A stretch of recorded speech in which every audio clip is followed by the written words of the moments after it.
আসসালামু আলাইকুম রহমতুল্লাহি ওয়া বারাকাতুহু।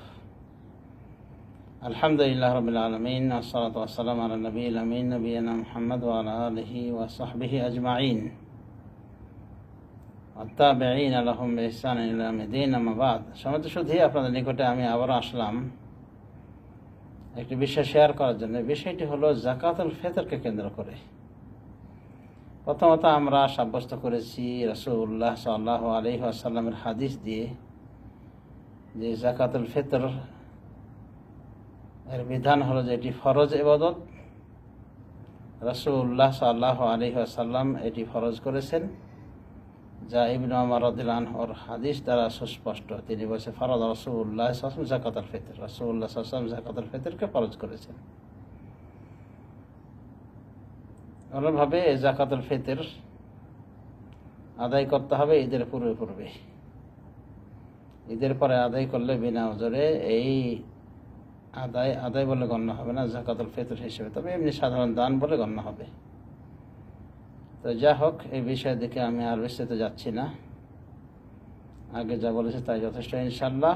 খাদ্য দিয়ে আমাদের আদায় করতে হবে, টাকা পয়সা দিয়ে আদায় করলে কমন সেন্সে আমাদের বুঝতে হবে যে এটি বিতর্কিত বিষয়।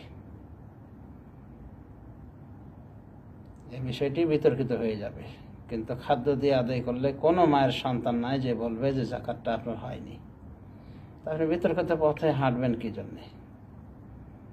বিশেষ করে যারা সালাফিয়াতের দাবিদার, তাদের জন্য তো রাসূলুল্লাহ সাল্লাল্লাহু আলাইহি ওয়াসাল্লামের সুন্নাহ, তার আদর্শ যথেষ্ট। কাজে যাকাতুল ফিতর খাদ্য দিয়ে দেবেন, এটাই স্বাভাবিক। খাদ্য দিয়ে দেবেন, বিতর্কের ঊর্ধ্বে থাকবেন। রাসূলের সুন্নাহ ফলো করলেন, ওয়াজিব দায়িত্ব আদায় করলেন সঠিক পদ্ধতিতে।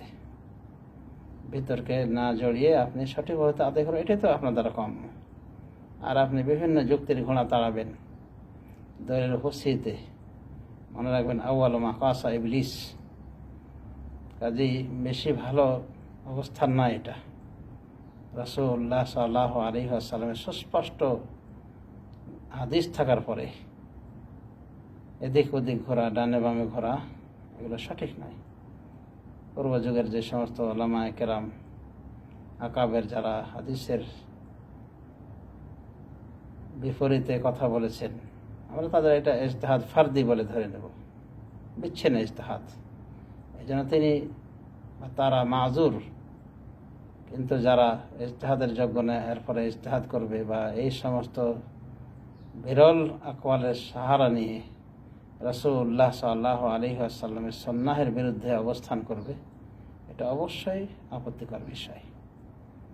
এটা মেনে নেওয়া যায় না। তো যা হোক, আমি অবশ্যই যাকাতুল ফিতর আদায় করব সুন্নাহ তরিকায়, সঠিক পদ্ধতিতে খাদ্য দিয়ে আদায় করব,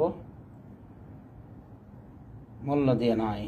আল্লাহ আমাদের সঠিকভাবে তৌফিক দান করেন। তো যে বিষয়ে আমি আজকে আসলাম আপনাদের নিকটে, বিষয়টি হলো যে বর্তমানে এটা খুব চলছে, শুরু হয়ে গিয়েছে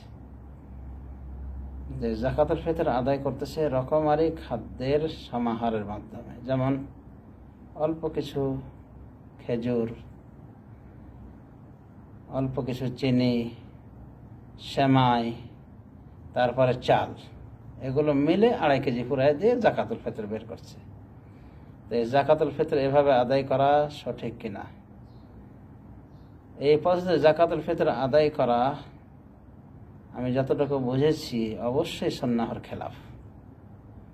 সুন্নাহের খেলাফ, এবং এটিও বিতর্কিত পথ। কারণ এই আইটেমগুলির ভিতরে কিছু আইটেম এমন রয়েছে যেগুলি প্রচলিত খাবারের ভিতরে পড়ে না, বরং সিজনাল খাবার। হয়তো 2-4 মাস পর হয়তো খায় বা বছর শেষে খায়। এক কথায় প্রধান খাদ্য হিসেবে গণনা হয়। যেমন চাল, ডাল,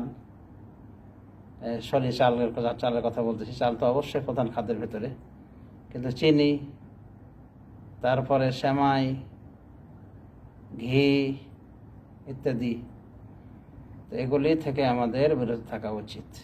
আসলে আবেগ মানুষকে এদিক ওদিক নিয়ে চলে যায়। খাদ্য দিয়ে ফিতর আদায় করা সুন্নাহ। খাদ্য মানে প্রধান খাদ্য থেকে। এখন আবার কেউ পণ্ডিতি করে বলেন যে খাদ্যের কথা চালের কথা বলা হয়নি, ওখানে খেজুরের কথা বলা হয়েছে, পনিরের কথা বলা হয়েছে, জবের কথা বলা হয়েছে, গম ইত্যাদির কথা বলা হয়েছে। তো এগুলো দিয়ে দিতে হবে। চালের কথা কোথায় পেলেন? চালের কথা আমরা নিয়েছি কোত্থেকে? আবু সাইদ খুদরি হাদিস থেকে। আবু সাইদ খুদরি বলেন,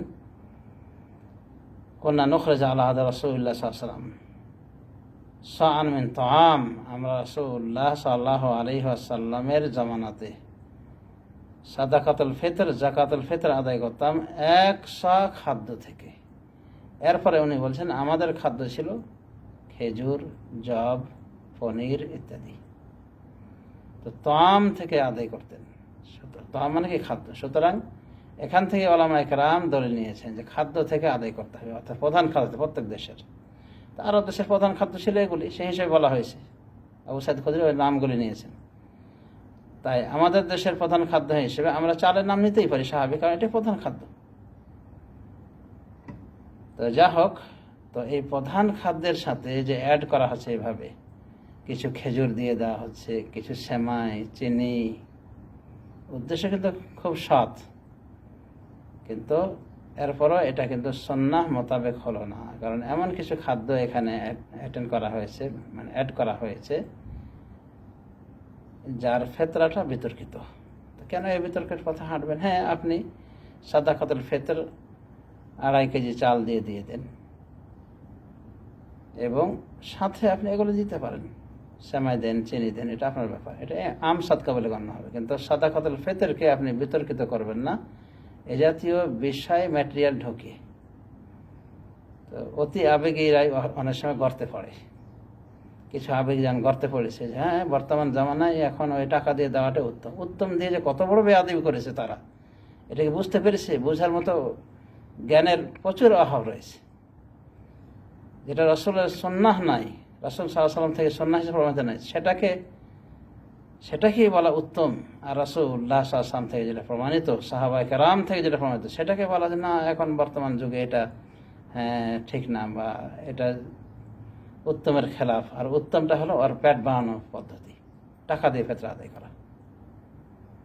তো আবেগ মানুষকে এভাবে গর্তে ফেলে দেয়। কিছু আবেগী দেখা গিয়েছে কোরবানির ঈদের সময় বলছে কোরবানি এত খরচা না করে কোরবানির টাকাটা ওই করোনা আক্রান্ত লোকদের মাঝে বিতরণ করে দেওয়া দরকার। মানে এখানে বেশি বুঝেছি। তো মানুষকে আবেগে গর্তে ফেলে। আবেগ মানুষকে কি করে? গর্তে নিক্ষেপ করে, সুন্নাহর বিপরীতে নিয়ে যায়। ঠিক এমনই একটি সুন্নাহ বিপরীত আমল হয়ে যাচ্ছে যে খাদ্য দিয়ে ফিতরা আদায় করছে, কিন্তু খাদ্যটাকে কি করছে? এমনভাবে বিতর্কিত করছে যে তার অতীতের নজির পাওয়া যায় না। তো এগুলো ঠিক নয়, অবশ্যই এটা ভুলভ্রান্ত বিষয়। আমাদের সতর্ক থাকতে হবে। আমরা ফিতরা আদায় করবো সরাসরি প্রধান খাদ্য থেকে, সেটা 2.5 কেজি হোক, 3 কেজি হোক, 3 কেজি হোক, সর্বনিম্ন 2 কেজি 40 গ্রাম বলা হয়েছে। তো মধ্যমটা আমি বলতে চাই, 2.5 কেজি দিলে যথেষ্ট হয়ে যাবে। বেশি যদি দেয়, 3 কেজি দেয়, আলহামদুলিল্লাহ, সেটা আরও ভালো হবে। আর পাশাপাশি যদি কেউ দিতে চায়, খেজুর দেখ, সেমাই দেখ, চিনি দেখ, এগুলো যেন আম সাদকা নিয়েতে দেয়, ফিতরা হিসেবে যেন না দেয়, নতুবা কিন্তু তার এই ফিতরা হবে বিতর্কিত। আল্লাহ রাব্বুল আলামিন আমাদের সবাইকে প্রত্যেকটি বিষয়ে সুন্নাহ মোতাবেক আমলের তৌফিক দান করুন। আমিন।